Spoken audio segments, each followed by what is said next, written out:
And the next story, the final story of this surah is the story of Dhul Qarnayn from verse 83 to 100, the story of Dhul Qarnayn. And the story of Dhul Qarnayn, of course, a lot of discussion. Who is Dhul Qarnayn and what is his reality? And again, I mean, there are theories out there. Some say Alexander, but academically speaking, it does not seem to be Alexander the Great, because Alexander was a person who was not a Muslim, and Dhul Qarnayn was a righteous king. Others have posited a king by the name of Darius, and there seems to be some possibilities that it might be Darius, and Allah knows best. In the end of the day, it's interesting and no problem. We have a nice discussion and go into details, but in the end of the day, we really don't know who this person was, and that's not the point of the story, that we link him to a particular historical character. The point of the story is to extract the moral blessings and the wisdom.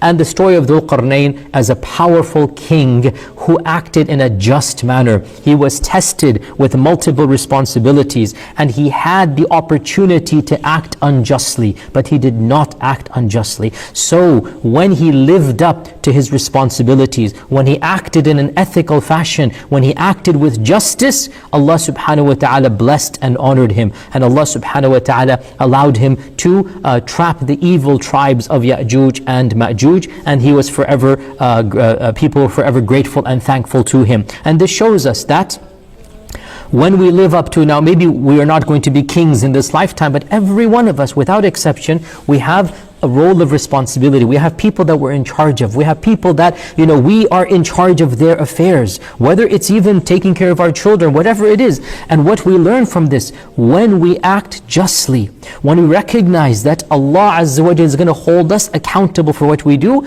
then Allah Azza wa Jal will bless us in what we have done, and He will give us opportunities to shine. So Dhul Qarnayn, when he acted in a just manner, Allah subhanahu wa ta'ala blessed him with something that he was remembered for many generations, and then the Qur'an came to praise him for. And this entire surah, Surah Al-Kahf, it reminds us that life is a test, and that we shall be tested in many different ways, and that in order to pass this test, we're going to have to face up to different types of challenges. And of those challenges, as we've already mentioned, sometimes we'll be persecuted for our religion.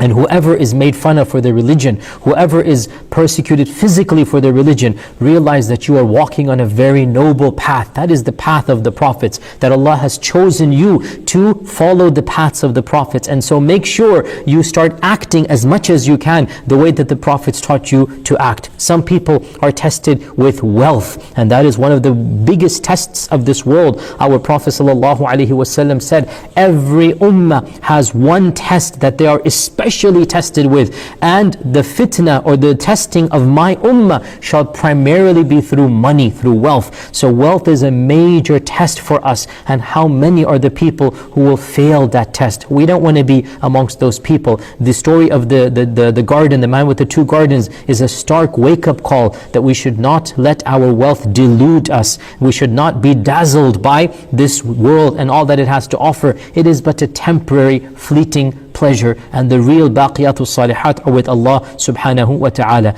Some people are tested with knowledge, and some people, sometimes their knowledge makes them act in an arrogant fashion, makes them act in a manner that is not befitting, and we seek refuge in that. Other people are tested with power, and they might do things that are unethical, that are immoral, that will be abusive to people because of their power. And as I said, this applies in every situation where you have authority over another person. So all of this life is a test, and Surah Al-Kahf reminds us that we need to thank Allah for our blessings, humble ourselves in front of Him, that there is accountability. There's going to be a day of judgment. There's going to be a book that mentions all of this, and we need to appreciate and say, MashaAllah, la quwwata illa billah, and seek refuge in Allah anytime we are faced with such issues and trials. And the surah concludes with some very powerful verses.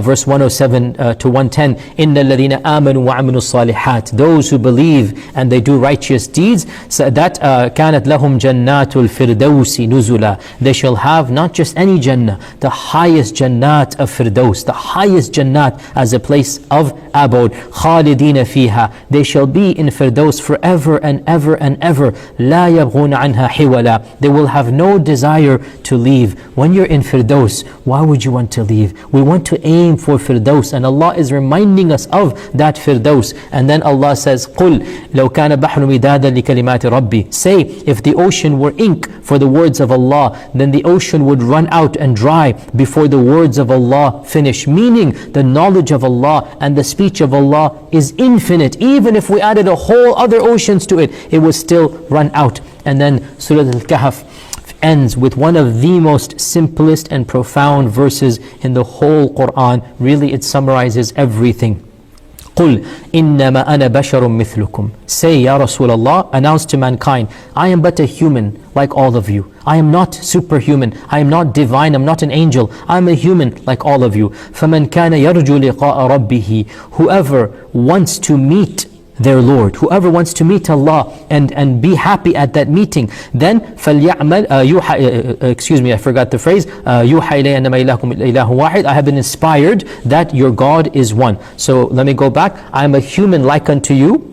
I have been inspired that your God is one. So whoever wants to meet his Lord, let him work good deeds. فَلْيَعْمَلْ عَمَلًا صَالِحًا وَلَا يُشْرِكْ بِعِبَادَةِ رَبِّهِ أَحَدًا. And let him not associate any partner with Allah subhanahu wa ta'ala. Look at this verse, read it, and look at the miracle of the Qur'an. This simple phrase, it combines in the most elegant fashion Tawheed, Risala, Akhirah, and Shari'ah. What a beautiful verse this is. All of it is summarized here, and added as well is ikhlas or sincerity to Allah. This is the entire religion. Tawheed, I have been inspired, La ilaha illa, there's no God except Allah. Risala, I am a man like you that has been inspired by Allah. And the Akhirah, whoever wants to meet his Lord, مَنْ كَانَ يَرْجُو لِقَاءَ رَبِّهِ. What should he do? فَلْيَعْمَلْ عَمَلًا صَالِحًا. That is our Shari'ah. That is our ethical norms and our values. That is how we live our life. And also be sincere to Allah. Let him not worship. Let him not want to desire to show off or do things for other than Allah subhanahu wa ta'ala. This simple verse, it is just so profound. No human could ever have uttered it. Its elegance and simplicity, the entire religion, not just Surah Al-Kahf, the entire religion is summarized in this verse. And so let us remember our Prophet ﷺ as the one chosen by Allah. Let us worship Allah subhanahu wa ta'ala with sincerity. Let us follow to the best of our ability this divine book that He has been gifted with, and through Him we have been gifted with. Until then, Jazakumullah khair. Assalamu alaikum wa rahmatullahi wa